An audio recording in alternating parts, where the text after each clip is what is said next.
Scotland, a lovely country, a country that is steeped in history and tradition. The Highland Games, for instance, tossing the caber, the haggis, and other things. Well, just of late, some of the history it's been making is not so glorious, and I would say that many of the people within that country don't go along with it either, so it's not exactly representative of the average Scot. But if you can remember back, Count Dankula got done because they told him that they knew what he was thinking. That's a brave new world. Anyway, what they tried to do a while back, and what fucked them over, this is the SNP, they tried to bring about new laws that would let, say for instance, a person identify as trans after having dressed in that way and gone through the whatever it is that they do to be trans. That is to say that they've come out for the last 3 months saying I identify as trans and possibly change the way they dress and other things. Well, they wanted to be able to say that instead of having to go through that process for 3 years and go through the process of having a professional identify themselves as having gender dysphoria, etc., that they were going to let people self-certificate. And the last time I thought of something that you could self-certificate, it was a tax. And that was a dodgy process as well.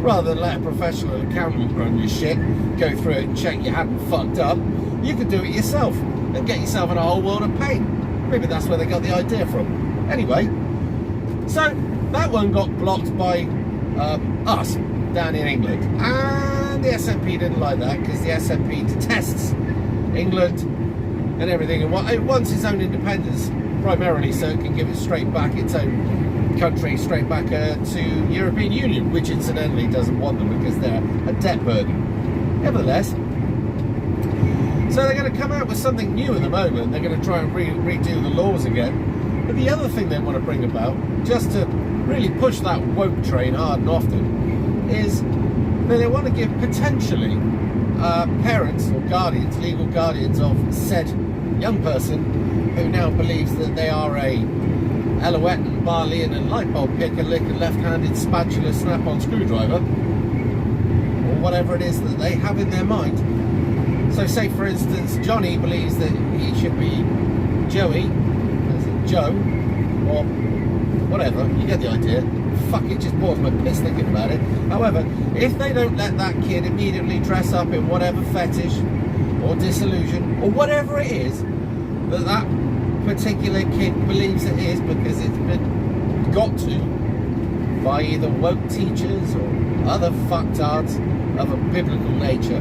Yes, if that kid is not allowed to dress in whatever it feels like, then potentially the parents could go to prison for as long as 7 years under new plans. It's not happened yet, but under new plans by the SNP that they want to bring about, because it can bring about potential harm.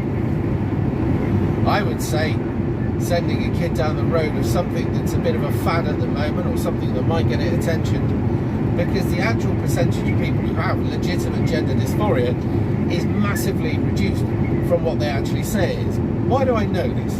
Well, because I have a person who's a friend of mine who is a trans person who's worked at counselling people who believe they could be trans and going through all the different processes with a person who believes they could be trans to make sure that they are. And amazingly enough, going through the processes and the times and everything else that it takes, okay, including certain medication and other things, most, that is to say about 95 or more percent, drop out and give up.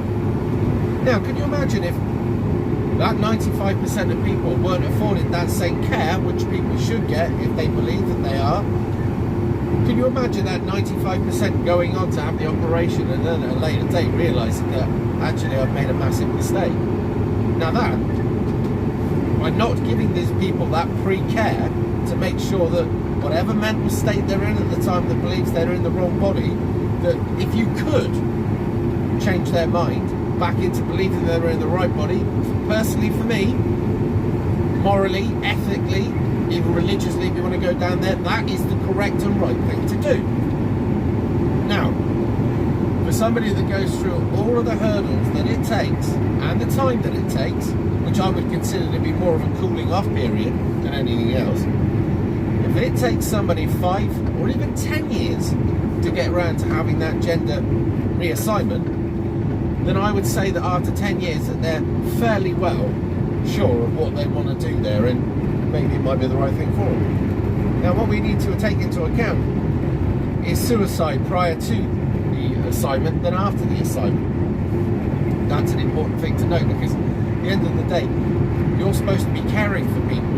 If you do something to somebody that ends up making their life worse after, are you caring? But the SNP haven't finished that.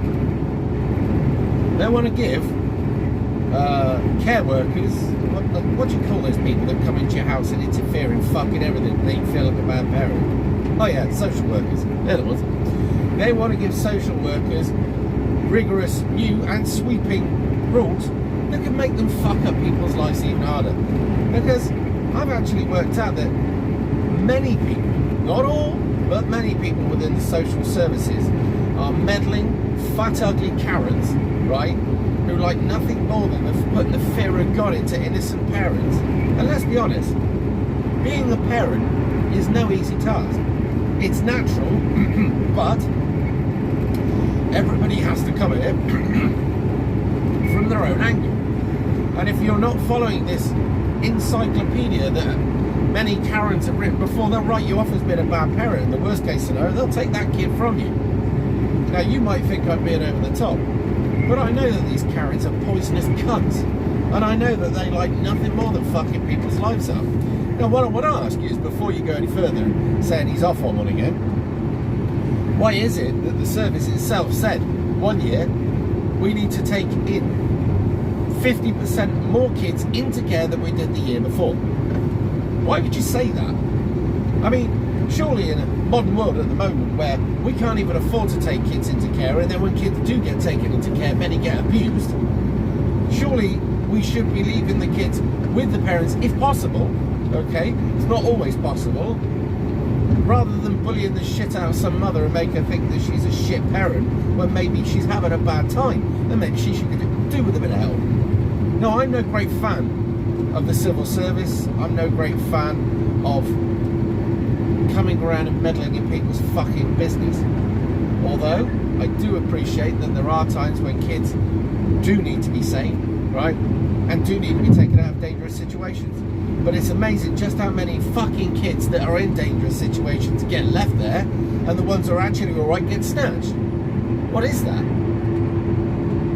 It strikes me as these people that are making these decisions aren't fit to make these fucking decisions, and maybe act more out of bitter and twistedness than any fucking law. But there it is. However, going back to our kids, I'd like to ask you this. If we'd never ever talked about transgender in school, on TV, and every other media process going, and hadn't made it fashionable, what percentage of the kids at the moment that are on a list to transition would be there? Or how many do you think would have even come across this fad that would give them the attention that they desperately need? The I'm different syndrome. Now this, by the way, the reason I say this is because this has come straight from a transgender person's mouth that knows that so many of these people are being pushed in the wrong direction, that they're not actually in the wrong body, that they're having their heads played with. Why? I mean, it's like an attack on our kids, trying to stop them having a normal life. It's almost as if you want to stop them ever having kids of their own, etc. Poison them for the future. Why would you do that? Why would you encourage that? And the answer is, there must be something out there that wants to fucking stop the production of happy and healthy kids. Why? Now, these are the questions we need to ask. Why? Why is there this base degeneracy being pushed in all of the platforms? School, media, TV, everything. Why? Why are they trying to poison our kids? Why are they trying to fuck our kids up? I'd like to see how many Muslims fucking put up with this shit, because I can bet many won't. Why? Well, because their religion won't allow them to. But that'll be alright. And you'll generally find that this carers, these these meddlers, when they go into a house that's full of Muslims or Sikhs, moreover Muslims I would have thought, and a Muslim says I'm not having it, they won't say fuck all, because they're shit scared of being called racist. So they'll just come after old Whitey, as always. Fucks me off. Anyway, there it is. Let me know what you think in the comments. I'll speak to you in a bit.